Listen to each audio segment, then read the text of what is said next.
సింహరాశి వాళ్ళకి 2026 సంవత్సరంలో జూన్ 1వ తారీఖు దాకా రాజయోగము అని చెప్పొచ్చండి. గురువు అనేటువంటి ఆయన లాభంలో మీకున్నారు. దీని మూలాన ఏంటి అంటే ధనలాభం కలగడం కానీ, వివాహాది శుభ కార్యక్రమాలన్నీ కూడా అనుకూలించడం కానీ, వ్యాపారాది విషయాల్లో లాభాలు రావడం కానీ, గౌరవ మర్యాదలు పెరగడం కానీ, సంతానాది విషయాల్లో శుభవార్తలు వినడం కానీ, ఉద్యోగ అవకాశాలన్నీ కూడా అనుకూలించడం కానీ, అన్ని విషయాల్లోనూ కూడా చాలా బాగుంటుంది అని చెప్పొచ్చండి.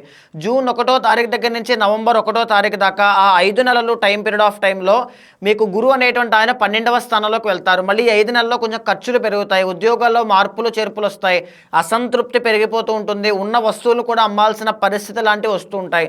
సో చాలా జాగ్రత్తగా ఫైనాన్షియల్ మేనేజ్మెంట్ అనేటువంటిది ఈ జూన్ 1 దగ్గర నుంచి నవంబర్ 1 దాకా జాగ్రత్తగా చూసుకోవాలి.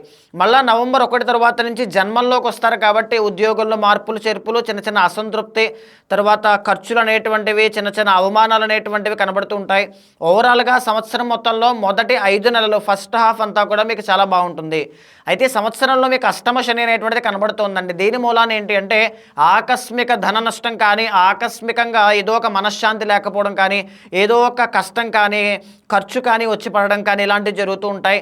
చిన్న చిన్న వాహన ప్రమాదాలు, గాయాలు అయ్యేటువంటి అవకాశం ఉంటుంది, జాగ్రత్తగా ఉండాలి. 7వ స్థానంలో మీకు రాహు అనేటువంటి ఆయన ఉంటారండి. మెరిటల్ లైఫ్లో, బిజినెస్లో అండ్ పార్ట్నర్షిప్ వ్యవహారాల్లో చాలా చాలా కేర్ఫుల్గా ఉండండి. మీకు ఈ సంవత్సరం మొత్తంలో కూడా కేతు అనేటువంటి ఆయన అనుకూలంగా లేరు. మానసిక ప్రశాంతత చాలా ముఖ్యము. డబ్బులు పోయినా పర్వాలేదు, ఏం పోయినా పర్వాలేదు, సంతృప్తికరంగా ఉండడానికి ప్రయత్నం చేయండి. ఒక నిర్ణయాన్ని కానీ, ఒక ప్రయత్నాన్ని కానీ తీసుకున్నప్పుడు దాంట్లో కన్సిస్టెన్సీ అనేటువంటిది, స్టేబుల్గా ఉండడానికి ప్రయత్నం చేయండి. అప్పుడే విజయము అనేటువంటిది ఖచ్చితంగా మీకు వస్తుంది అని చెప్పొచ్చు.